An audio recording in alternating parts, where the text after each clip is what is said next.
Warning: why your intuition is actually a prediction error. Your gut told you to run. So you did. Out of the apartment, out of the marriage, straight into a custody war and a mountain of debt. The cabinet slam, the silence, the vibrating phone you refused to check. Each detail felt like proof. Later, a therapist used one phrase that shattered the story: prediction error. Here's the clinical lens with no mysticism. Under stress, the brain guesses before it sees. Those guesses can misfire. Tonight, we'll follow a misfire. We'll map how intuition becomes a closed loop and show you how to break it using predictive processing, precision weighting, and the Fora framework grounded in disconfirmation experiments. The intuition myth unplugged, transition from opening. We've romanticized intuition as private wisdom, a whisper from somewhere deep that knows before you do. Clinically, that whisper is a prediction. The brain is a prediction machine. It doesn't wait passively for reality. It forecasts what's most likely and experiences the forecast as perception. That's predictive processing. Karl Friston's work frames perception and action as minimizing prediction error, while Andy Clark describes the system as a layered hypothesis tester. Your gut is your model's best bet. Here's the twist that will flip your definition later. Certainty isn't accuracy. It's precision weighting. When the brain assigns high precision to a prior, say, silence means danger, incoming evidence gets downweighted. Confidence spikes because the model explains the world with fewer surprises, not because it's more correct. You're not hearing truth, you're feeling low prediction error. The stakes are human, not abstract. High-precision danger priors can lock identity, relationships, money, and health into reruns. Under chronic stress, those priors harden. Under trauma, they become policy. Meanwhile, interoception, the body's internal signals, feeds the same loop. Lisa Feldman Barrett's work shows emotions are constructed. The brain uses past concepts to label sensations.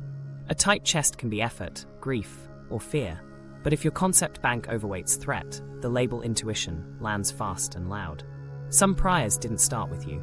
Research led by Rachel Yehuda on intergenerational stress suggests family survival climates, especially common in upheavals of the 197s and 198s, can tune stress systems. Your gut might be repeating someone else's alarms. To see the trap, let's follow one night as prediction meets reality. Case study: the night her gut was wrong. It's 10:43 p.m. She stands in the kitchen, hands flat on the counter, eyes on the cabinet, door still quivering from the slam. In her chest, heat. In her legs, the urge to bolt. The apartment is too quiet. He's in the bedroom, silent. Her phone is face down on the counter. It hasn't stopped buzzing. Her body says, run. 12 hours earlier they were fine, ordinary fine. Groceries, a joke about overripe avocados. Tonight, a small argument drifted into static. He shut down. She recognizes this. At least she thinks she does. Her father went silent like this before the explosion. The slam lands in that template like a key in a lock. Stakes first. She's already consulted a divorce attorney once. There's a draft custody schedule she prays she'll never use. Leaving now means filing. It means a house sale they can't afford, the co-parenting tangle, attorney bills. Staying feels like betraying the little girl who learned that quiet was a countdown. Action. She texts a friend. He's doing it again. No response. The phone vibrates with a second thread. Unread. Floorboards creak. He isn't coming closer. The silence swells, and her brain fills it with outcomes. A fight, smashed dishes, dark eyes. The interoceptive feed is loud, throat tight, palms damp, stomach churning. It feels like prophecy. Here's what nobody in that kitchen knows. Her brain is running top down. The prior, silence means danger, has high precision. That means the system trusts it and turns down the gain on incoming data that contradicts it. In Friston's terms, she's minimizing error with a familiar story. In Clark's language, the hypothesis wins because it counsels surprise fastest. Micro-moment, the cabinet slam? He'd nudged the door when setting down a pan, then realized the handle was loose. The clatter wasn't anger, it was a stripped screw. The vibrating phone? One text from a colleague offering an early shift swap, one from him. I'm not mad, I'm overwhelmed. I need 5. His shutdown isn't menace, it's an autonomic break. When he's flooded, he goes quiet to avoid saying something he'll regret. That's his pattern. But her body, quiet has one meaning. She picks up keys. She chooses the known safety policy, exit. It reduces prediction error instantly. Familiar equals relief. The brain rewards that closure with a surge of rightness. She isn't choosing best, she's choosing least surprise. Impact, Part 1. At 11:12 p.m., she's on a friend's couch. By 1:04 a.m., the friend drafts a text to her attorney. By morning, there's a separation plan. Within a month, they're negotiating custody. It's civil, then not. Fees climb. The house goes. She tells the story like a survivor. My intuition saved me. Meanwhile, something else is happening. 2 weeks into the split, she sits in a therapist's office because the anxiety didn't leave with the marriage. The therapist listens, then asks, "What did your body learn silence meant?" She answers without thinking, "Danger." The therapist nods. Sometimes intuition is a fast prediction based on old templates. Let's test it. They rewind with a pen and paper. Cue, prediction, action, outcome, felt certainty. Cue, cabinet slam and partner's silence. Prediction, explosion imminent, 80%. Action, leave. Outcome, short-term relief, long-term loss. Felt certainty, 95%, right, that night, 60% a week later. There's the disconfirming evidence. Mornings after conflicts where nothing escalated. His habit of taking a walk, then returning to repair. These memories were downweighted. The therapist names it. Precision waiting on danger. Micro moments resurface. The buzz she ignored.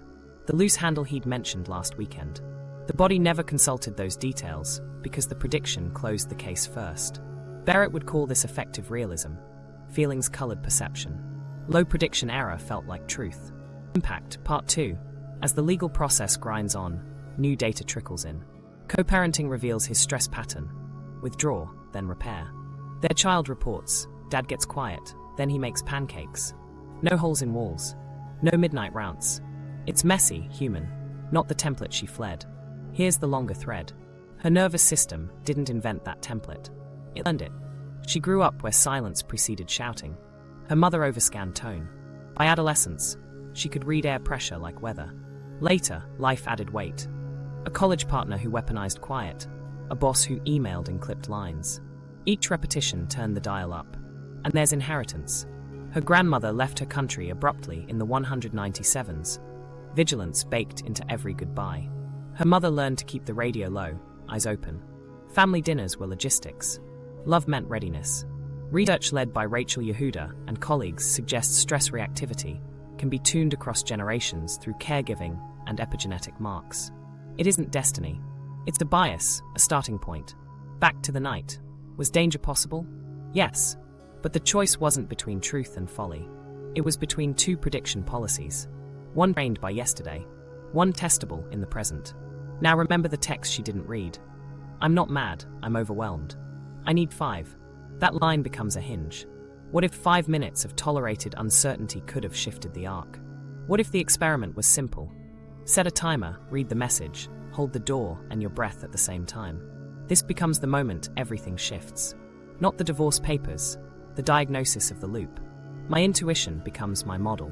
The slam becomes a cue, not a verdict. The silence becomes a variable. The costs aren't erased. Debt remains, schedules still swap in court parking lots. But experiments begin. When the body surges, she labels states with more granularity. Tight chest as grief or effort, not just danger. She tests opposite actions in low-stakes scenes. During a pickup, he goes quiet. She stays 1 more minute. Prediction, he'll snap. Outcome, he nods, says thanks, buckles their child's coat. That night didn't prove she can't trust herself. It showed what the self is under threat. A prediction engine, tuned by family and history. To understand why that engine guessed the way it did, we need to go inside the machine. The prediction machine, how brains guess reality. To see why her engine guessed the way it did, we need the model that runs every room you enter. The brain doesn't wait for certainty. It predicts, then checks. In predictive processing terms, high levels guess the scene, tense kitchen. Mid levels guess features, tone, footsteps, cabinet sounds, and low levels track raw sensations, pressure, pitch, heartbeat. Signals rise from senses and body, but traffic is mostly top-down. Hypotheses trying to explain noise before it lands. Why guess first? Because action can't lag. A system that waits gets hurt. Karl Friston's framing is blunt. Living systems minimize surprise. The brain sends predictions about what's out there and what's in here, then compares them with incoming data. Mismatches are prediction errors. Reduce error quickly, and you move. Fail, and you freeze. Here's the gear that flipped her night: precision weighting. The brain doesn't trust every signal equally. It assigns confidence, precision, to either prior beliefs or incoming errors. High precision on a prior, like silence means danger, turns down contradictory cues. High precision on sensory. Error does the opposite. It amplifies mismatch and forces updating. Under chronic stress, the dial creeps toward priors because a false negative, missing real threat, costs more than a false positive, overreacting to a harmless cue. So the system leans conservative, reusing old maps that once paid off. Andy Clark calls this a layered hypothesis test. Perception isn't a photograph. It's a bet the brain keeps placing and hedging. When the bet wins, when the model explains the moment with minimal leftover error, you feel rightness. That felt rightness is not truth, it's low error. In her kitchen, the slam, the quiet, and a racing heart nested neatly under one story. That story cancelled error fastest, so it won. Keys in hand, door open, the loop closed. Meanwhile, interoception runs the same scheme. The body streams signals, tight chest, heat, hollowness, and the brain uses past concepts to label them. Lisa Feldman Barrett's work shows emotions are constructed, not detected. Tight chest plus silence becomes danger if your concept bank has paired that combo with harm. Once labeled, the model sees the room through that feeling. Effective realism turns sensation into lens. When you feel alarm, faces look harder, rooms look colder, options look thinner. The perception feels objective because the label reduced error. That's why certainty can spike while accuracy drops. The machine explains away surprising details to preserve the story with the least mismatch. The ignored text, the loose handle, the partner's known shutdown then repair pattern. Each would have raised prediction error and forced an update, so they stayed dim. Her nervous system wasn't lying, it was optimizing for speed. This isn't fatalism. The same machinery frees you. If the brain can allocate precision, it can reallocate it. If it can guess, it can test. Active inference is the bridge. You don't just sense, you act to sample evidence that challenges or confirms your prediction. Small probes, waiting 5 minutes with an exit plan, reading the message, asking one clean question. Raise the gain on bottom-up data. If the feared outcome fails to arrive on schedule, error accumulates against the prior. With repetitions, precision slides from yesterday's map to this room. There's a catch. Stress biases precision toward alarms, and some biases weren't born with you. Family climates and intergenerational stress can start the dial higher on vigilance. That's a starting posture, not destiny. The lever is discomfort you choose, tolerating just enough uncertainty for fresh data to matter. So the work isn't trust your gut or ignore your gut. It's train your gut. 3 moves do it. First, mark where certainty arrives faster than evidence. That's precision on a prior. Second, deliberately amplify present cues, texts, histories, observable markers, until the model has to account for them. Third, run micro-experiments that let absence count. Brains love presence, what you can point at. But in prediction, what doesn't happen is often the loudest data. Back in that kitchen, 5 minutes with a timer wasn't weakness, it was engineering. The pause would have raised precision on the message, on his known pattern, on her own history of false countdowns. Maybe the story would have stayed the same. Maybe not. Either way, the next guess would have been earned, not inherited. That's the prediction machine. A fast, conservative, adjustable betmaker. Under heat, it will reuse yesterday's answers. Under design, it will learn. Now that we've mapped the engine, we can trace how trauma and family tuning push its dials, and how to bring them back within range. Trauma priors, when the past weighs more than the present. Trauma doesn't just bruise, it calibrates. After enough shocks, the system stops treating danger as a possibility and starts treating it as the baseline. That calibration shows up as high-precision danger priors. Predictions with so much confidence they drown out the room. Daily life turns into reruns, not because you crave them, but because your model prefers the path with the least surprise. Here's why. Precision is the brain's bet on what to trust. Trauma tilts the bet toward old alarms. A slammed door used to be noise, now it's a siren. A neutral face used to be neutral, now it's a mask you must decode. This isn't melodrama, it's energy economics. When missing real danger once was costly, your system learns to catch shadows early and often. False positives feel cheap compared to false negatives, so the dial creeps toward the past. In action, It's subtle and relentless. You walk into a meeting, and your attention narrows to tone and micro-pauses. Content blurs, scanning takes over. A partner's sigh becomes a sign. A delayed text becomes intent. You recognize the pattern and execute the old policy. Withdraw, appease, attack, vanish. It feels decisive. In predictive terms, you pick the move that minimizes error, not necessarily the move that reduces harm. Meanwhile, the body. Cosigns.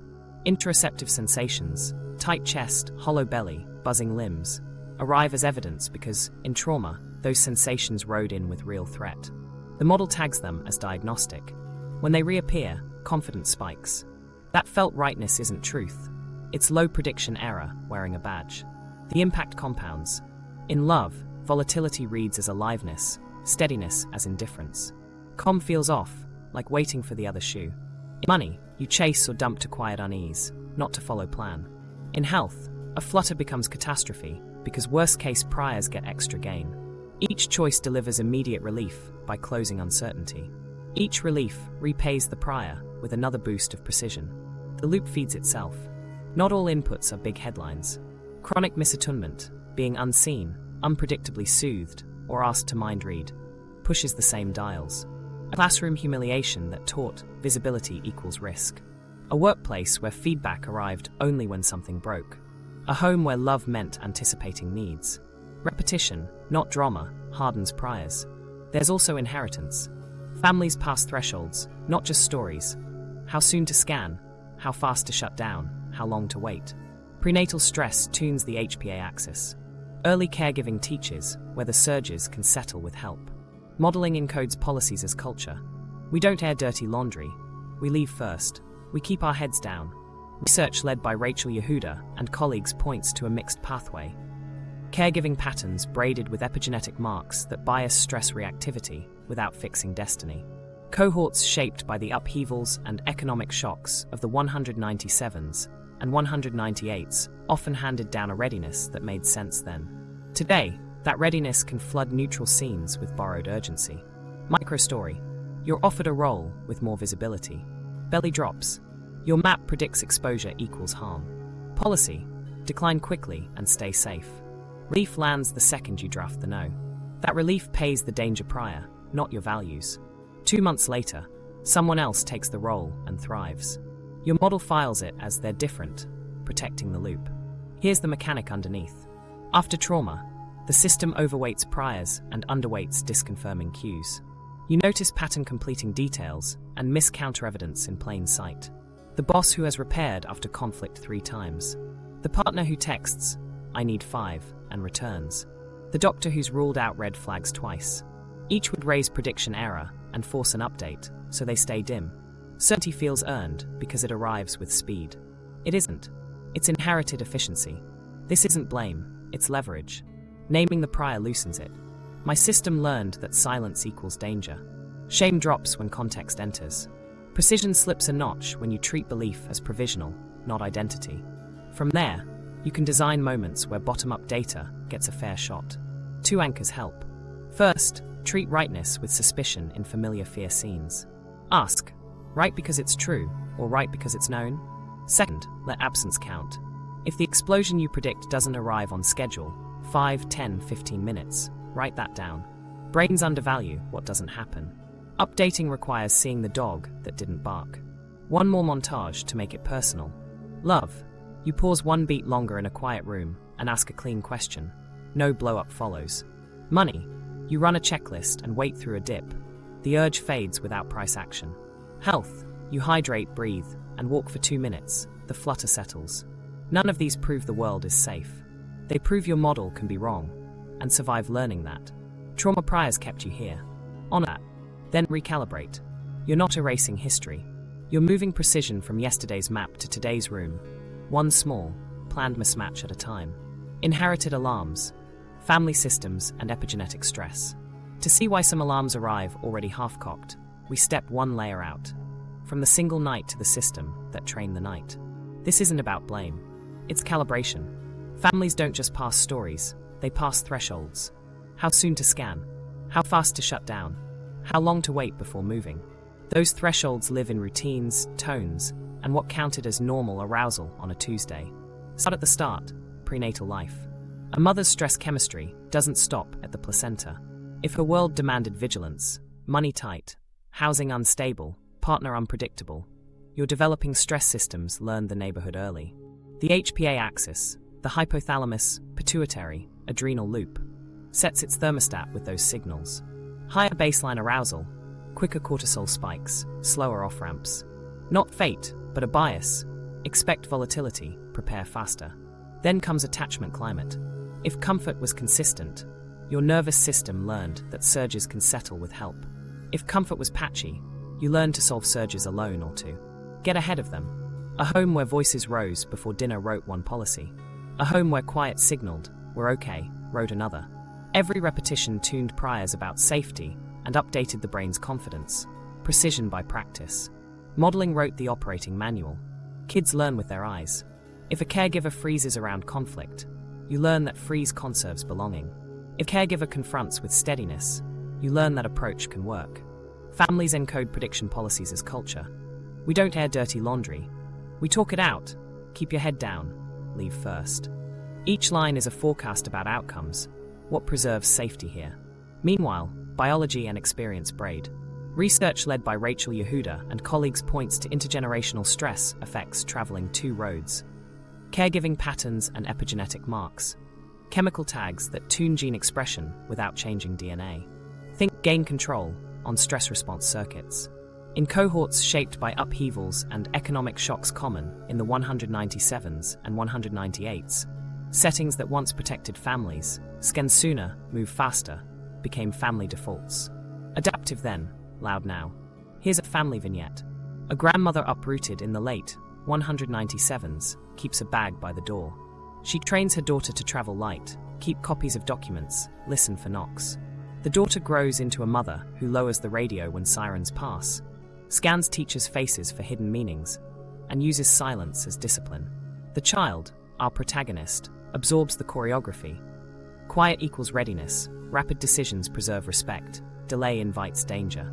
Decades later, a cabinet slams and those priors light up like runway bulbs. Guardrails keep this grounded. Epigenetics isn't destiny, it's posture. Many descendants of stressed cohorts develop fast sense-making, grit, and community vigilance that keep people safe. The same tuning that accelerates alarm can, with different inputs, accelerate learning.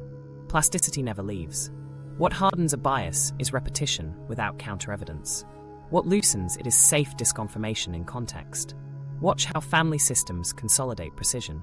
If displays of calm after conflict were rare, children didn't log enough bottom-up data that quiet can be repair.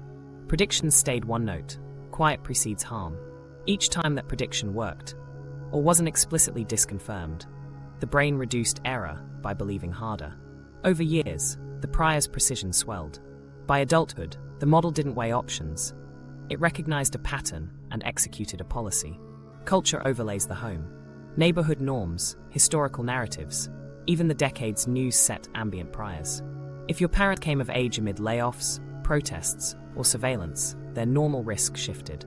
That shift colored their parenting, which colored your sensing. A clipped email today might carry echoes of a boss who could end a livelihood with one sentence. Your body reads the echo, not the sender. Microstory. Sunday night, your father ironed shirts in silence while the news droned about closures. Your mother triple-checked locks. You learned read the room, move early. Fast forward. A partner pauses to think. Your belly drops. Policy. Exit or press. Relief hits as soon as you choose. That relief is the payout from a family policy that once guarded the door. Here's the mechanism in brain terms. Rehearsed family moves assign high precision to certain priors. Shut down, leave first, anticipate. Interoceptive cues that rode along with those moves. Hollow belly, tight jaw, get tagged as evidence.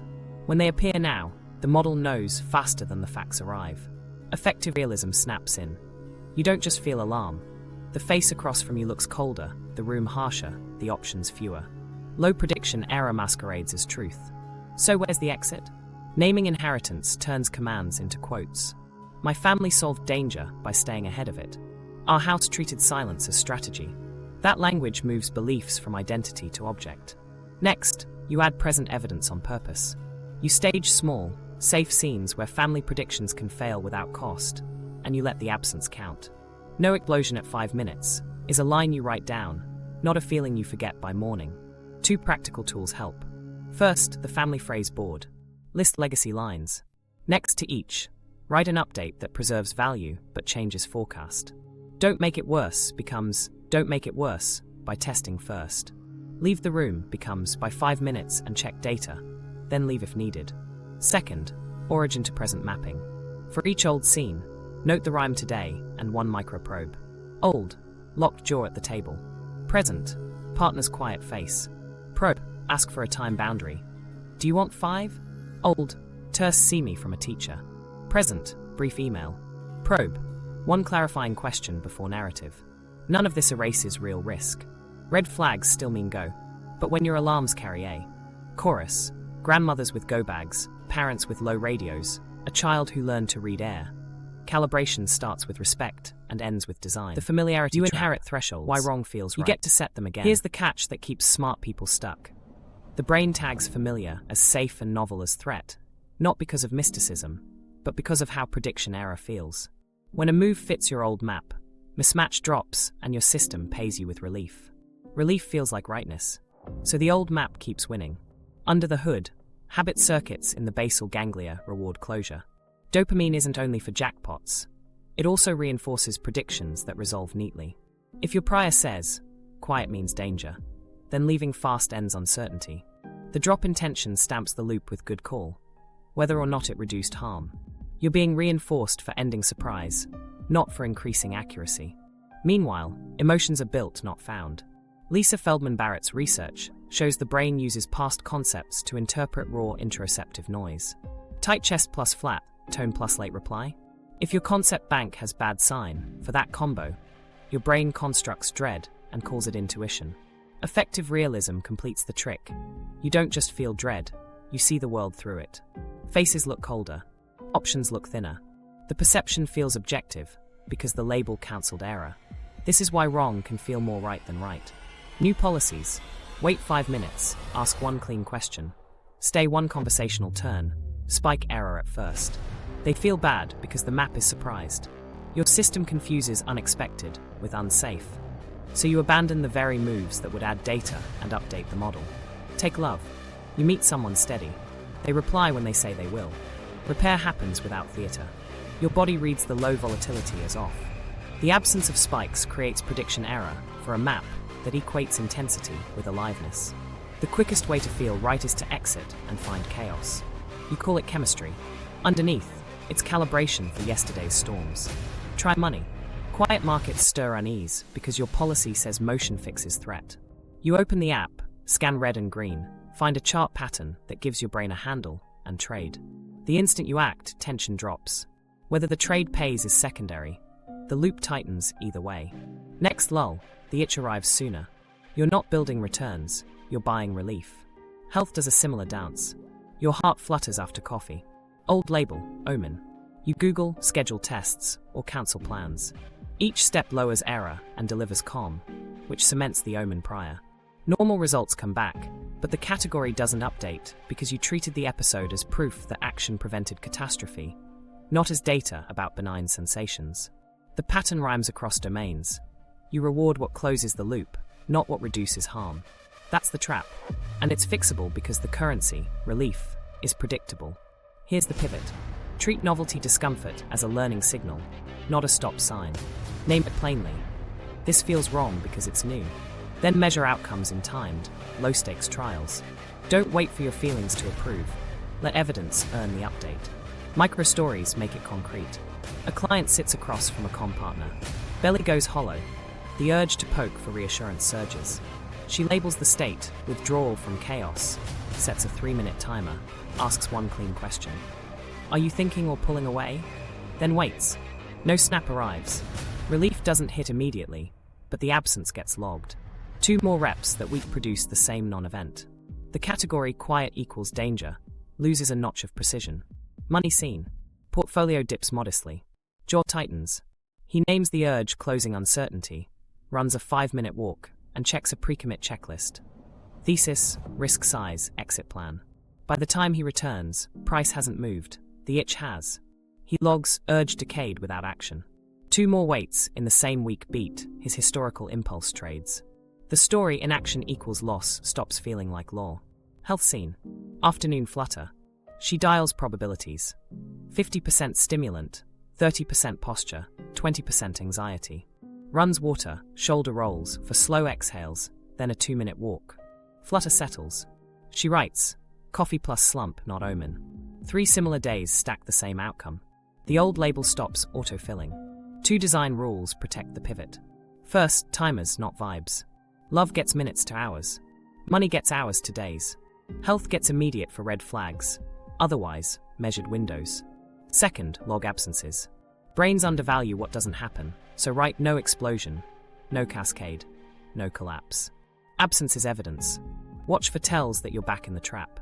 In love, needing chaos to feel alive, calling steady boring, manufacturing tests for reassurance. In money, seeking commentary to justify motion, trading to smooth a feeling, hiding losses.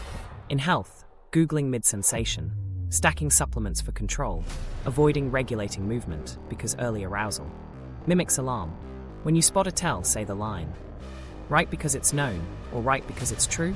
And by a window, there's a quiet reward on the other side.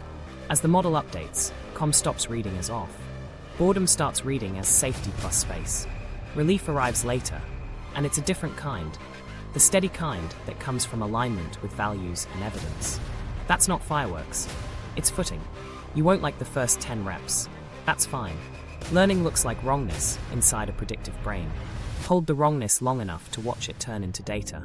Then let the data, not the drop in tension, steer the next move. 3 domains where intuition fails loudest.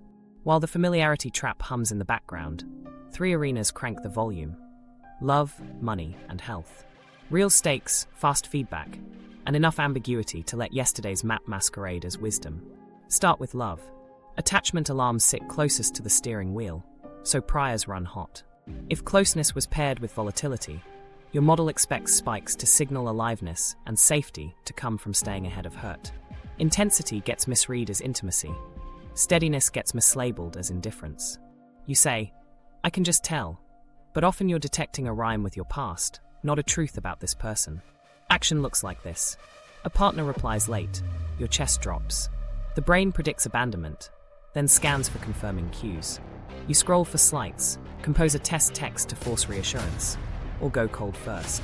Each move lowers prediction error immediately. Relief lands, and relief feels like proof. You're not choosing what reduces harm. You're choosing what ends suspense. Over months, you select people who match the template because they produce the least initial surprise. Repair feels foreign, so you call it forced.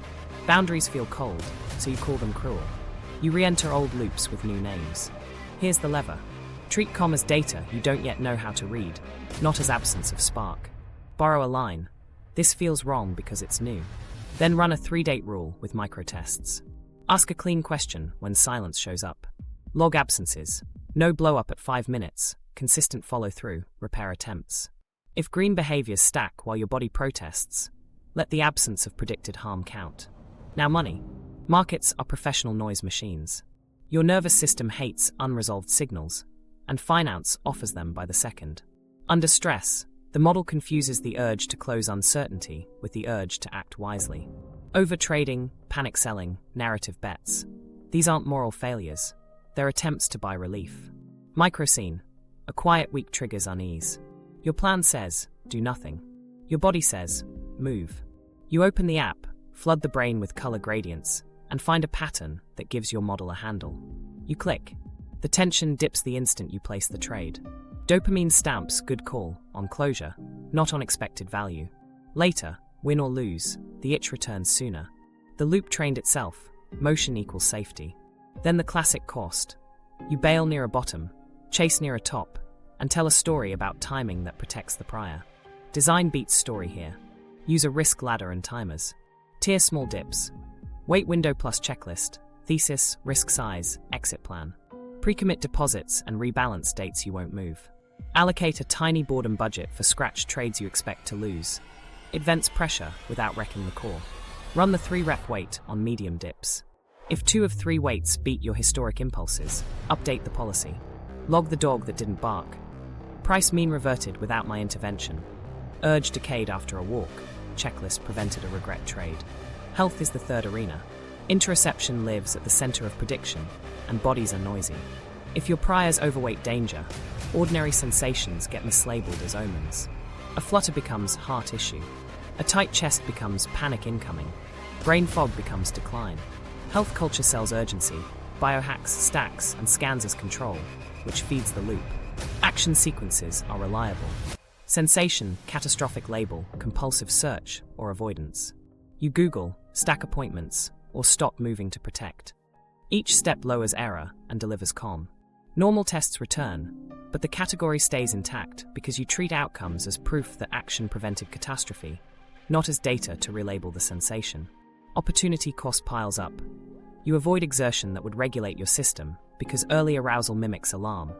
You chase protocols that feel active but don't move baselines. The fix isn't denial, it's triage with dials. Make 2 columns, red flags and yellows. Red flags, chest pain with radiation, fainting, stroke signs, severe shortness of breath. Override experiments. Yellows, palpitations after caffeine, desk tightness, tension headaches. Get the triage trio. Name label probability, then water, posture reset for slow exhales and a 2-minute walk. If the sensation settles, update the label and write it down. Schedule calibration days. Test a benign trigger in daylight so your body rehearses sensation without catastrophe. 3 calm outcomes beat 1,000 reassurances. Across all 3 domains, the same engine drives misreads. You're rewarding what closes loops, not what reduces harm. In love, reassurance chasing and preemptive exits. In money, urgency trades and narrative hunts. In health, checking and rigid avoidance. They feel right because error drops immediately. Because they feel right, you protect them from evidence. So carry 3 universal rules. 1. Timers, not vibes. Love gets minutes to hours. Money gets hours to days. Health gets immediate for red flags, otherwise measured windows. 2. Log absences. If the feared outcome doesn't arrive on schedule, write no explosion, no cascade, no collapse. Absence is evidence in predictive systems. 3. Debrief fast. Within an hour, compare expected markers to observed markers. Sleep before telling a story. You'll watch a quiet shift. Comm stops reading as off. Boredom becomes safe plus space. Relief arrives later and steadier. That's the update you can trust. Earned by data, not purchased with drama. Somatic mispredictions, when sensations lie. Your body speaks in simple signals: tightness, heat, flutter, heaviness. Then your brain translates those signals with yesterday's dictionary. That translation can be clean, or it can be biased by old categories. When the categories are old, sensations lie, convincingly and fast. Stakes first. You use sensations to steer big moves. Send the text, sign the lease, leave the job, say yes to the scan. If the label you slap on a sensation is wrong, the action that follows can cost you years. Interoception isn't a compass. It's a set of noisy meters your brain interprets with a predictive model under pressure. Action in the room. A chest flutter arrives. If your prior says flutter equals omen, the concept danger snaps onto the raw signal. Certainty surges because the label lowers prediction error. Lisa Feldman Barrett's work on constructed emotion explains this. Your brain builds emotions by combining bodily sensations with past concepts. Tight throat plus partner's pause becomes abandonment. Nausea plus terse email becomes unsafe here. Those are hypotheses, not lab results. But in the moment, they feel like findings. Parallel channel. The same sensation has multiple plausible causes. Tight chest could be grief, effort, posture, caffeine, or anger. Hollow belly could be hunger, longing, fatigue, or anxiety. A buzzing limb could be panic, excitement, compression, or a phone against a nerve. Predictive brains hate ambiguity, so they rush to close the case, especially when an old category waits nearby. Now add affective realism. You don't just have a feeling, you see with it. When your body surges, the world looks more dangerous. Faces harden, rooms cool, hallways stretch. The perception feels objective because the label cancels error across systems. That's why wrong can feel right. Low prediction error masquerades as truth. Impact lands everywhere. You avoid a repair talk because your diaphragm says no, even though this partner has repaired before.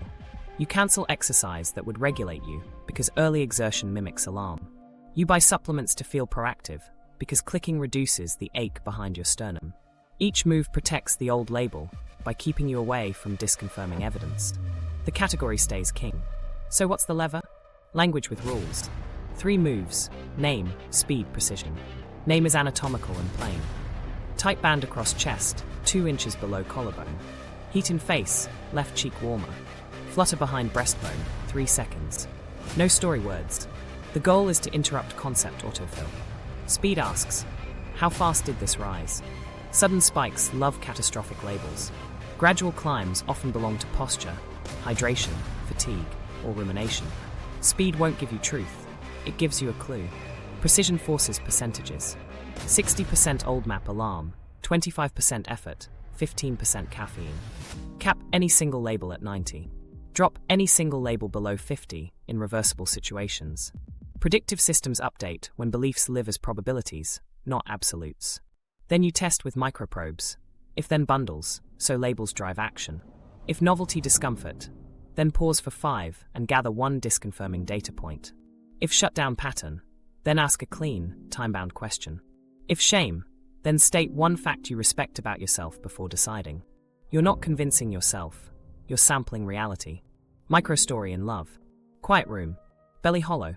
Old label, countdown. New labels. Shutdown, anticipation, grief. Dial. 55/25/20. If then. Do you want 5 and then we check in? He nods, returns, repairs. No eruption. You write. Absence of predicted harm at 5. That absence. Counts. Money. Portfolio dip, jaw ache. Old label, immediate risk. New labels. Boredom, screen fatigue, urge to close uncertainty. Dial. 40/35/25. If then. 5-minute walk plus checklist, thesis, risk size, exit plan. Urge drops without price change. You log it. Next 2 weights repeat. The inaction equals loss, label loses precision. Health. Afternoon flutter after coffee. Old label, omen. New labels, stimulant, posture, anticipation about meeting. Dial. 50/30/20. If then, water, shoulder rolls, for slow exhales, 2-minute walk. Escalate only if red flags. Chest pain with radiation, fainting, stroke signs, severe shortness of breath. Flutter settles. You write, coffee plus slump, not danger. Category updated. Build a sensation lexicon, your personal mistranslation guide. Chest tightness, grief, effort, reflux. Test with text, 2 more minutes, antacid. Belly hollow, hunger, longing, fatigue. Test with snack, call, 10-minute nap. Face heat, shame, temperature, exertion. Test with naming 1 fact, fan pace. 1 default probe per entry keeps you out of rumination. 2 guardrails keep this honest. First, red flags override experiments. You act by protocol. Second, don't relabel to stay in ongoing harm. If you collect 3 clear confirmations of danger, you move to protection, even if your body craves more data. Proof of shift is quiet. A small gap appears between sensation and story. First words change from I know to I think. Com stops reading as off and starts reading as quiet. Repair feels less staged. You hear yourself say, this feels wrong because it's new, and you proceed by plan. Sensation becomes data. Labels become guesses. Guesses get tested. That's leverage. And it sets up the next move. Formal recognition of the loop, so you can catch it before it writes your next chapter. The 4R framework: recognize, diagnosis of the loop. Recognition starts with a stance. You're not chasing vibes. You're diagnosing a control system that minimizes prediction error using yesterday's map. The goal is to spot where precision spikes on an old prior, and where present data gets turned down, in real time, before the loop locks your next move. Use a simple spine every time. Cue prediction action, outcome, felt certainty. Write it, don't just think it. Thinking lets shortcuts hide. Cue. List external and internal triggers at anatomy level detail. Cabinet slam, partner's silence, hollow belly, jaw tight. Prediction. State the forecast with a percentage. Explosion imminent, 80%. Action. Name the move that closed uncertainty. Grab keys, leave. Outcome. Log what factually happened in the next hour and next day. Felt certainty. Rate how right it felt immediately and 12 to 24 hours later. Precision hides in those swings. Now run a precision scan with 3 tells. Speed. Did certainty arrive faster than evidence? Selectivity. Did attention narrow to pattern-completing cues while dimming disconfirmations? Relief. Did the action deliver instant calm? Speed plus selectivity plus relief usually means high precision on an old prior and low precision on current data. Tool 1. The Intuition Audit.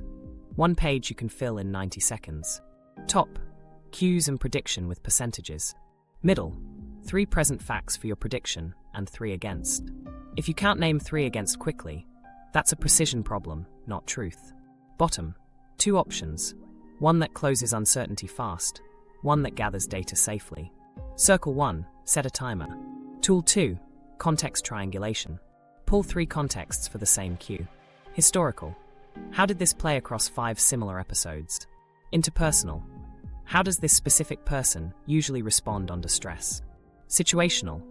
What else plausibly explains this right now? Fatigue, deadline, noise, hunger? If all 3 line up, the prior may be accurate. If they split, you need data, not certainty. Tool 3. The Opposite Action Probe. Not heroic, microscopic. You design the smallest safe reversal of your default, solely to sample evidence.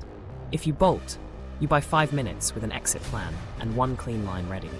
If you press, you ask once and then leave space. The point is measurement, not virtue. Run a microscene. The email feels hostile. Cues. Subject in caps, clipped sentences, chest heat. Prediction. They're angry, 70%. Impulse. Fire back with edge. Intuition audit in play. 4 caps brevity. Against. Sender's history of concise notes. 7:58 a.m. on deadline day. Thanks last week. Triangulation. Historical. No blow-ups. Interpersonal. Direct but fair. Situational. Time pressure. Opposite action probe. 15-minute wait. 1 clarifying question with neutral tone. Outcome. Rushed, tight timeline. Can you prioritize X? Felt certainty drops. Accuracy rises. Precision just slid off hostility. A few clicks. 2 rails prevent paralysis. First, domain timers. Love gets minutes to hours. Money gets hours to days. Health gets immediate for red flags. Chest pain with. Radiation, fainting, stroke signs, severe shortness of breath, and otherwise timed trials. Second, thresholds. Pre-commit rules like, if I log 3 disconfirmations, I don't execute the fear policy today. Your nervous system respects rules more than pep talks. Name the prior out loud. My system learned silence equals danger. That sentence moves belief from identity to object.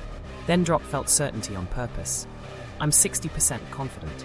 Predictive systems update when beliefs live as probabilities. You're not hedging, you're engineering plasticity. Make prediction testable. Ask, if my forecast is right, what should appear in 5 minutes? What shouldn't appear? Then watch. Write absences. No raised voice by minute 5. No price cascade after waiting. No radiating pain after posture reset. Brains undervalue what doesn't happen. Logs forced learning. Surface the reward. Every loop pays you. Relief, moral high ground, narrative closure. Write the currency. This action pays me with instant calm. Once you see the paycheck, you can earn it cleaner, breath pacing, a walk, a checklist, without torching outcomes. Here's a pocket checklist you can whisper anywhere. What are the cues, internal and external? What's my prediction, with a percentage? Where is precision spiking? Past map or present data? Name 3 facts against my prediction. What's my smallest safe probe that could change my mind? Micromontage across domains. Love, cue quiet, prediction, pull away 75%, probe. Do you want 5? No explosion on schedule, log absence. Money, cue dip, prediction, inaction equals loss 70%, probe, wait window plus checklist, price mean reverts, log. Health, cue flutter, prediction, omen 65%, probe, water, posture, slow exhale, sensation fades, log. Recognition isn't about delaying forever. It's about buying enough uncertainty for bottom-up data to matter. 2 reps a week will change your life faster than grand plans you abandon under heat. The moment you can see the loop and the reward it pays, you can choose a different paycheck. That's recognition. Next, we retrace where the prior learned its confidence, retrace, so shame drops the origin and leverage rises. Retrace starts where shame drops and leverage begins. You locate where the prior was learned. Not to blame anyone, to loosen precision. When a belief gets an address, it stops pretending to be your nature. We sketch a 3-column timeline: body, scene, story. Body is the sensation that now fuels the loop. Tight chest, hollow belly, heat in face. Scene is the earliest moment that paired that sensation with a cue you now misread. Door slams, clipped tone, late arrival. Story is the meaning your younger self wrote to survive. Silence equals danger. Love requires mind reading. Safety means leaving first. We hunt firsts, not worsts. Priors harden through repetition, so we look for quiet rehearsals. The week dad worked late and mom went wordless. A classroom ripple of laughter landing on your presentation. The summer cabin where tears drew teasing. 1 paragraph per vignette. Where you were, who was there, what your body did, what choice reduced the ache. Vivid enough to re-evoke, brief enough to stay inside your window. Then we pull family scripts. Families hide rules inside virtues. Be small. Don't make it worse. Handle it yourself. Strike first. Write the lines you heard and the ones you absorbed by osmosis. Next to each, note the forecast it promised. Be small predicted, you'll be left alone. Strike first predicted, you won't be humiliated. These weren't morals, they were policies with payoffs, relief, respect, belonging. Your nervous system complied to get paid. Now widen to cohort and context. If your parents came of age amid layoffs, migration, unrest, or surveillance in the 1970s or 1980s, their policies were calibrated to real volatility. Rachel Yehuda's research and related work point to a braided path. Caregiving patterns plus epigenetic marks. Chemical tags that tune gene expression without changing DNA. Bias stress reactivity. Think of it as a starting posture. Scan sooner, move faster. Not destiny, tilt. We add environmental echoes. List modern spaces that rhyme with old scenes. Open plan offices that mimic exposed classrooms. Texting delays that echo unreachable payphones. Managerial tones that mirror a parent's clipped cadence. Your body isn't dramatic, it's efficient. It recognizes rhymes and prepares. Seeing the rhyme helps you sort echo from emergency. Micro-story from our protagonists Retrace. Body, hollow belly in quiet rooms. Scene, age 9, dishes clattering, father's jaw locked, mother moving quickly without speaking. Story, silence's countdown. Family scripts, don't make it worse, be useful, leave the room. Cohort context, mother raised by a woman displaced in the late 1970s. Documents by the door, radio low, voices careful. Environmental echoes now. Slack pings in an open office, a partner's pause before answering, the soft click of cutlery. Each echo pressed the same button. Each exit brought relief. Next, memory reconsolidation. Update without drowning. Pick one representative early scene. Re-evoke it just enough for the body to say, we're here. Then, while the memory is label, bring in contradictory but believable present evidence that can't coexist with the old certainty. In her case, adult episodes where silence preceded repair. His text. I'm not mad, I'm overwhelmed. I need 5-inch. Co-parenting mornings with pancakes, not thunder. Hold both, don't argue. The brain updates when prediction collides with reality in one window. Support that with the family phrase board. Write legacy lines on sticky notes. Draft updates that preserve the value but change the forecast. Don't make it worse becomes don't make it worse, test first. Be useful becomes be useful to the truth. Leave the room becomes by 5 minutes and check data. Then leave if needed. You're modernizing survival code. Precision loosens when origin becomes object. We hear, it wasn't broken intuition. It was a successful survival strategy applied everywhere. Identity shifts from flaw to context. Shame drops, curiosity rises. Now the model can treat the prior as provisional, not sacred. Install a bridge, origin to present mapping. For each old scene, tie one present cue and one probe. Old, father's locked jaw. Present, partner's quiet face. Probe, do you want 5 and then we check in? Old, teacher's terse see me. Present, boss's brief email. Probe, one neutral clarifier before narrative. Old, mother's rushing chores. Present, co-worker's tight movements.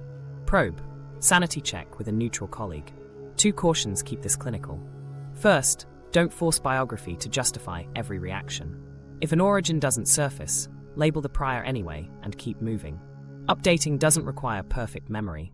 Second, stay in your window. If early scenes flood you, work with a trauma-trained therapist. Reconsolidation needs access to both memory and present evidence without tipping into overwhelm. Retrace ends with a testable prediction. Write the old rule in quotes. Write one observable marker it predicts in the next similar scene. Write one marker it shouldn't predict. Then watch. If the predicted marker fails to appear on schedule, log the absence as data, not luck. 3 logged absences beat 1,000 insights. You'll know Retrace is working when surges feel a hair more like echoes than alarms, when legacy lines sound like quotes, not commands, and when rooms that used to collapse into one story can hold 2 possibilities long enough to test. That space is the point. It sets up the third R.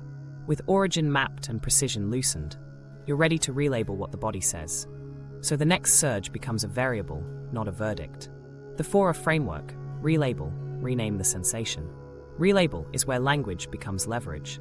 After recognition and retrace loosen the grip, you stop letting yesterday's categories run today's choices. You don't mute sensations, you rename them so your brain stops filing everything under danger. In a predictive system, categories steer action. Change the category, and the next move changes with it. Start with stakes. If you keep calling novelty threat, you'll pick safety policies that shrink your life. If you call withdrawal from chaos bad vibes, you'll walk back to chaos to feel right. The aim is simple: retag familiar as past safe, and retag certain discomforts as growth signal. That flips incentives. Relief stops being the reward, evidence does. Here's the working kit: 3 coordinated tools, the sensation lexicon, probability dials, and if-then bundles. The lexicon expands your vocabulary, so interoceptive guesses don't default to fear. Probability dials force percentages, lowering felt certainty enough for new data to matter. If-then bundles attach tiny, testable behaviors to revised labels, so renaming drives action, not rumination. Build the sensation lexicon. List your frequent signals from recognition. Then give each 3 non-threat labels plus 1 default microtest. Tight chest becomes effort, grief, or anticipation. Test. 2 more minutes, text a friend, or ask a clean question. Hollow belly becomes hunger, longing, or fatigue. Test. Snack, call, or 10-minute rest. Heat in face becomes shame, temperature, or exertion. Test. Name one fact you respect about yourself, cool air, or slow pacing. You're not hunting the one true cause. You're widening plausible meanings. Now set probability dials. Every surge gets numbers. 50% old map alarm, 30% effort, 20% novelty. Cap any single label at 90. In reversible, relational moments, drop any single label below 50 on purpose. Predictive brains update when beliefs live as probabilities, not verdicts. Numbers also cool language. 70% lands differently than I just know. Then bundle actions. For each revised label, attach a micro move that samples the world. If novelty discomfort, then pause 5 minutes and gather 1 disconfirming datum. If shutdown pattern, then ask for a time boundary. Do you want 5 and then we check in? If shame, then state 1 concrete contribution you made before deciding. Bundles stop spirals. They give your body a job while the map updates. Micro story in love. Hand off with the ex, he's quiet. Belly hollows, chest tight. Old label, countdown. New labels, shutdown pattern, anticipation, grief. Dial, 55, 25, 20. If then, ask for 5, hold still, slow your exhale. He nods, steps back, returns to clarify pickups. No explosion. You log, absence of predicted harm at 5. That absence counts. Money seen. Portfolio dips, jaw aches. Old label, immediate risk. New labels, boredom, screen fatigue, urge to close uncertainty. Dial, 40, 35, 25. If then, 5-minute walk plus checklist, thesis, risk size, exit plan. Urge fades, price unchanged. You log the decay. 2 more identical weights beat historical impulse trades. Inaction equals loss, loses precision. Health scene. Afternoon flutter after coffee. Old label, omen. New labels, stimulant, posture, anticipation about meeting. Dial, 50, 30, 20. If then, water shoulder rolls for slow exhales, 2-minute walk. Escalate only with red flags. Chest pain with radiation, fainting, stroke signs, severe shortness of breath.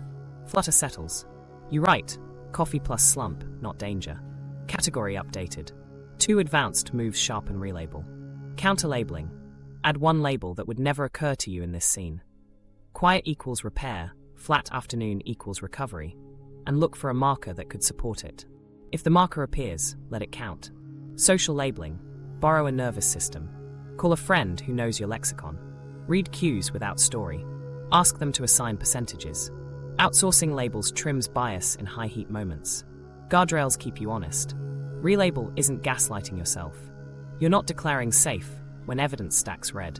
If you log 3 clear confirmations of danger, you act, leave de-risk, seek care. And red flags override experiments in health every time. You escalate by protocol, not by hope.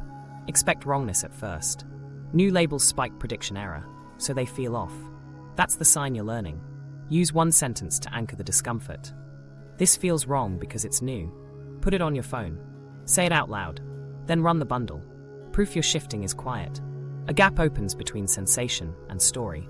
Your first words tilt from I know to I think. Com stops reading as off and starts reading as quiet. Repair feels less staged. You notice relief arriving later and staying longer. The kind bought with data, not with escape. One more montage for muscle memory. At dinner, silence lands. You label shutdown, set a 5-minute timer, ask one clean check-in. No snap arrives. In a lull, the market drifts. You name urge to close uncertainty, walk, then follow your checklist. No regret trade. Midday, your chest hums. You dial probabilities, breathe, move lightly. No spiral. Each small rename plus probe pays you in updates. Each update moves precision from yesterday's map to this room. Relabel ends with a promise. Names change lanes. You'll still feel surges. You'll still crave old relief. But each time you rename the state and run the bundle, you're training your gut to earn trust. The final R, release, turns these new labels into lived updates through planned, graded disconfirmations. That's where the model moves for good. The 4R framework, release, run disconfirmations. Release is where updates stick. Models don't change because you had an insight. They change because your predictions fail safely and your nervous system survives to log the mismatch. That's the assignment. Planned, graded disconfirmations that shift precision from old priors to present data. Stakes are high. Skip this, and the loop returns under stress. Recognition mapped the pattern. Retrace loosened the grip. Relabel gave language and micro moves. Release rewires by contact, structured exposures that turn maybe into measured. Start with safety contracting. 1 page per domain, love, money, health, with 3 rails, thresholds that stop the test, supports you'll use during it, and a debrief rule. Thresholds are red lines. Threats of violence, medical red flags, chest pain with radiation, fainting, stroke signs, severe shortness of breath, or 3 consecutive confirmations of danger.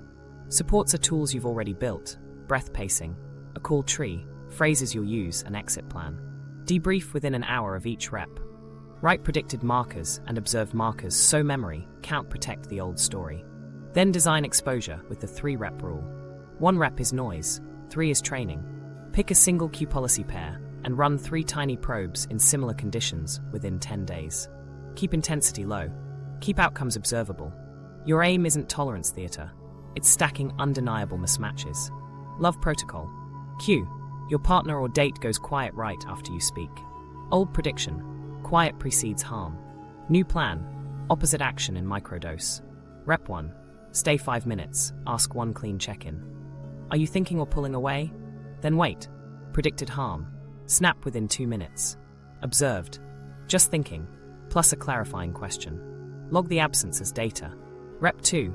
Same move later that week. Rep 3. Same, adding a slow exhale. If all 3 reps produce non-harm, precision slides off quiet equals danger. The next quiet still stirs you, but it won't hijack you. Money protocol. Q. Portfolio dips modestly, urge spikes. Old prediction. Inaction equals loss. New plan. Risk ladder with wait windows. Predefined tiers. Tier 2, medium dip. Gets a checklist. Thesis, risk size, exit plan, alternative explanation. Rep 1. Wait the window, then decide by checklist. Rep 2 and 3. Identical conditions, identical process. If waiting preserves plan value twice out of 3, the act now prior loses precision. You're buying a different currency. Returns over time instead of tension relief now. Health protocol. Q. Benign pattern palpitations after caffeine or stress. Old prediction, omen.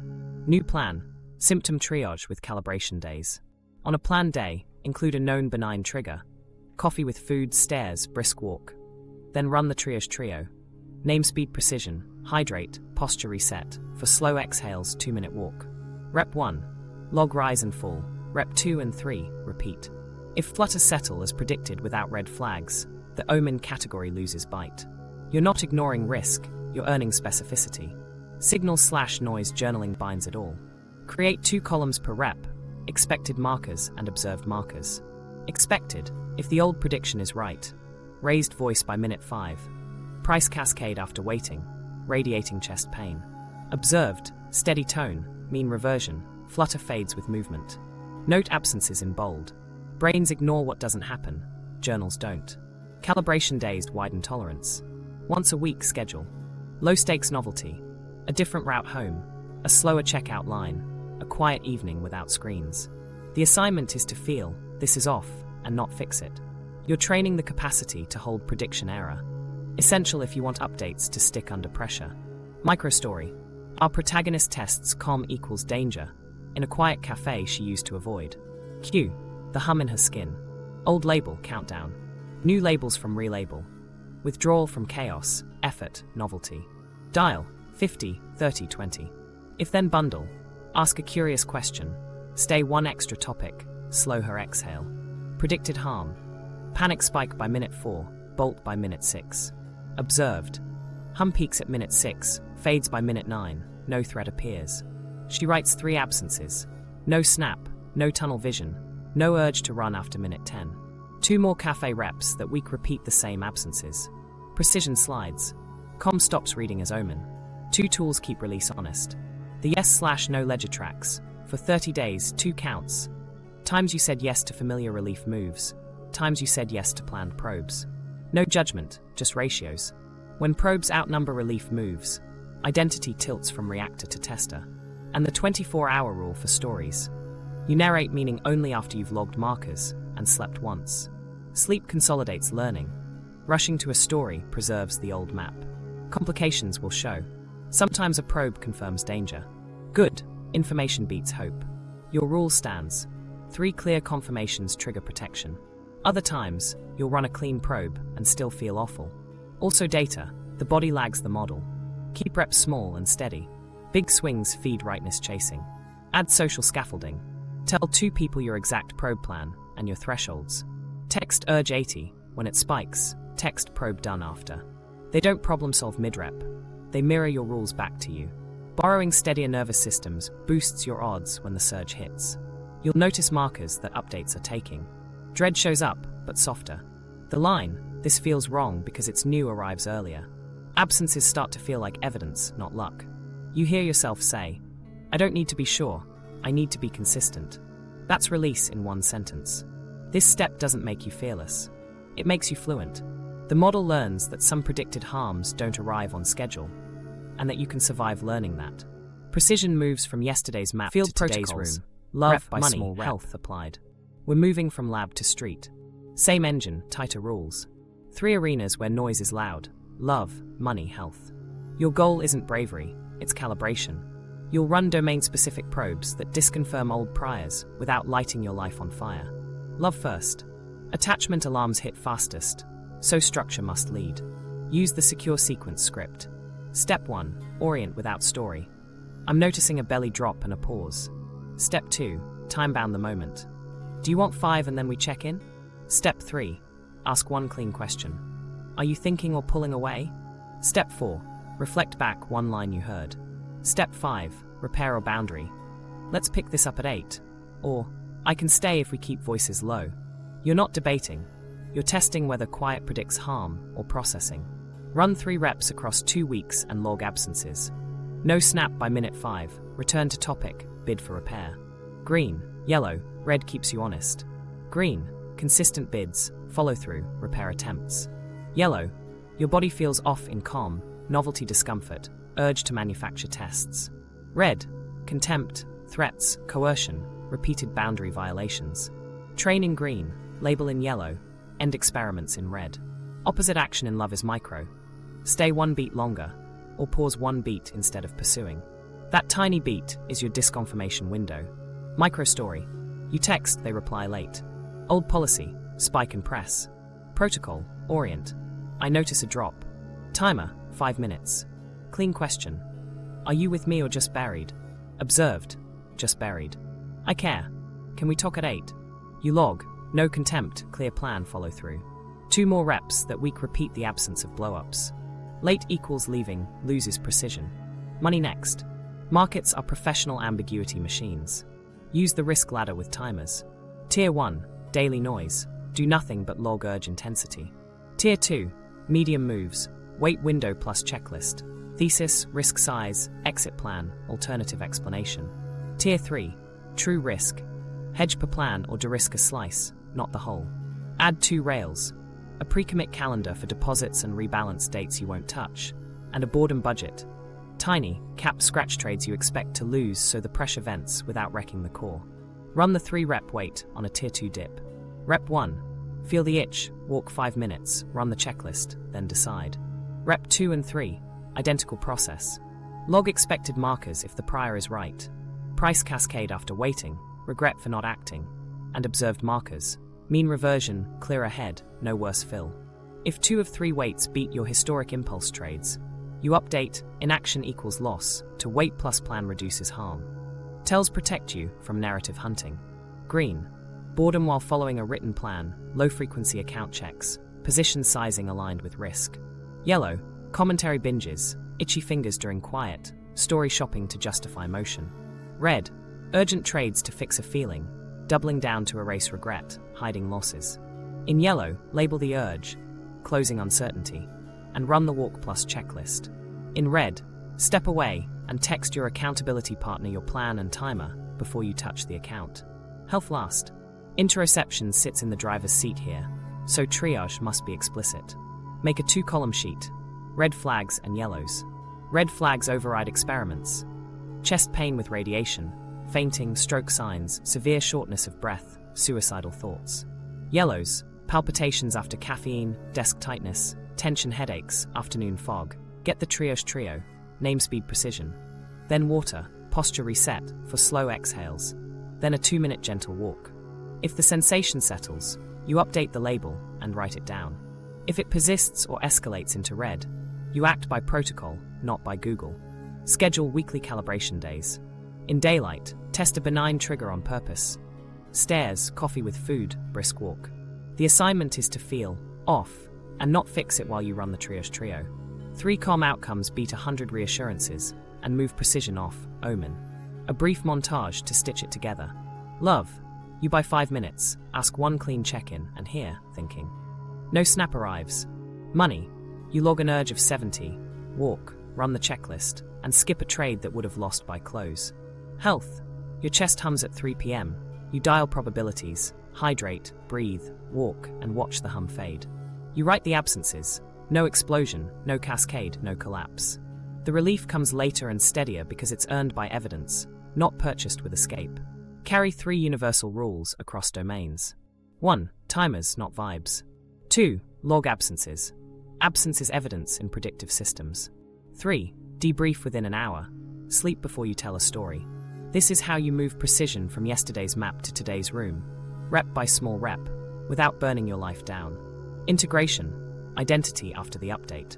If the model updates but your identity stays the same, you'll drift back to yesterday. Integration is the quiet place where tools become traits. You move from, I can run the 4 rupees, to, I'm the kind of person who tests, then trusts. That stance sounds small. Under heat, it's everything.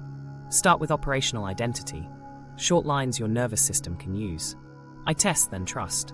I earn certainty with evidence. Relief is a clue, not a verdict. These aren't affirmations. They're instructions you can execute when your ribs feel tight and your jaw starts to clamp. Say them out loud during calm, so they're cached for stress. Now put values in front of urges. Old maps make threat avoidance the North Star. Integration replaces avoid harm fast with a simple compass you picked in daylight. Safety, steadiness, reciprocity, honesty, health. 2 questions guide decisions. Which value is at stake? What's the smallest probe that expresses it now? That shift keeps you from bargaining with sensations. You stop negotiating with a hollow belly and start acting on a principle. Build systems that don't rely on memory. The weekly prediction review is your backbone. Pull 3 loops: 1 love, 1 money, 1 health. For each, place expected markers against observed markers, especially the absences you used to ignore. No explosion by minute 5, no price cascade after waiting, no collapse after the flutter. Score probes versus relief moves. Numbers protect you from narrative drift. Add an accountability circle. 2 or 3 people who know your priors and your probes. You agree on signals. Text urge 80 when the itch spikes. Text probe done when you run the plan. They don't fix you mid-surge. They reflect your rules back. In love, a friend mirrors. Secure sequence. Orient 5 minutes. Clean question. In money, a peer pings. Checklist before click. In health, a buddy walks with you instead of Googling. Borrow steady nervous systems until yours steadies. Create rituals that rehearse the future you want.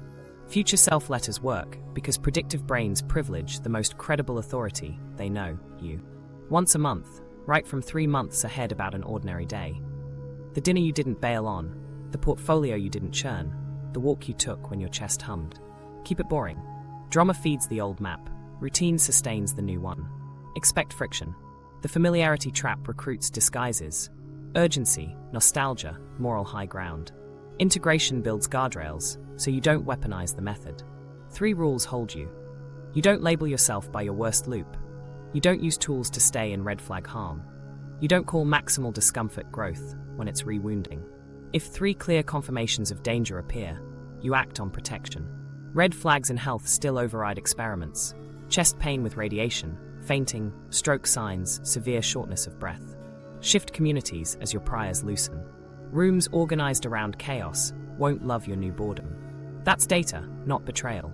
Move towards circles where steady is normal and repair is practiced. Identity is relational. Pick people who hold the rope while you test. Track identity markers. Curiosity arrives sooner. The line, "This feels wrong because it's new," shows up before you move. You notice you're less eager to buy instant relief and more willing to buy consistency. You catch yourself pricing your old currency, drama, narrative closure, at a discount. Close the loop with a lived scene. Same cue, cabinet slam, quiet partner, vibrating phone. Same body surge, different identity.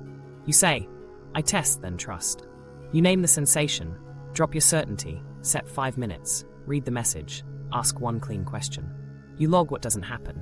No courtroom, no miracle, just design that holds under heat. That's integration. Policies turned into posture, posture turned into identity. Not, "I never feel it. I know what to do when I feel it." The unplugged reality, bridge to conclusion. We opened at peak heat. The slam, the silence, the sprint for the door, then rewound and stripped the mystique. Intuition wasn't a whisper from the universe. It was your prediction machine running yesterday's map and minimizing error. We tracked how certainty is just low prediction error, how precision waiting turns old alarms loud, and how bodies build feelings out of sensations and concepts. We followed one night as a case file, then went under the hood. Friston's prediction engine. Precision as confidence, active inference as sample the world or change it. We saw how trauma tightens priors, how families set thresholds, and how interoception gets mislabeled through effective realism. We named the familiarity trap, why wrong feels right and new feels wrong, and we put rails around the 3 noisiest arenas: love, money, health. Then we built the 4 rupees into practice. Recognize with audits and opposite action probes. Retrace to locate origins and loosen shame. Relabel to change categories in. Motion. Release to run planned, graded disconfirmations. We kept it clinical, timers, thresholds, absences logged as evidence. We staged small experiments that let predictions fail safely and made the nervous system notice. All of this points to a simple switch. You won't banish surges, you'll read them. You won't worship certainty, you'll earn it. The gut you bring into the next room isn't mystical. It's calibrated by evidence. One decision remains, the one tomorrow, under fluorescent lights, in a quiet room that still feels loud. This time you'll bring percentages, timers, and values. The map won't demand drama. It'll ask for data. Your gut wasn't broken, it was repeating yesterday. Now it can be tuned by evidence until rightness tracks reality, not relief. If you want the full extraction kit, audits, scripts, and calibration drills, subscribe. Then watch our companion episode on separating attachment alarms from authentic signals. Share this with the friend stuck in a fated loop, and tell me which microprobe you'll run this week. End the loop by testing.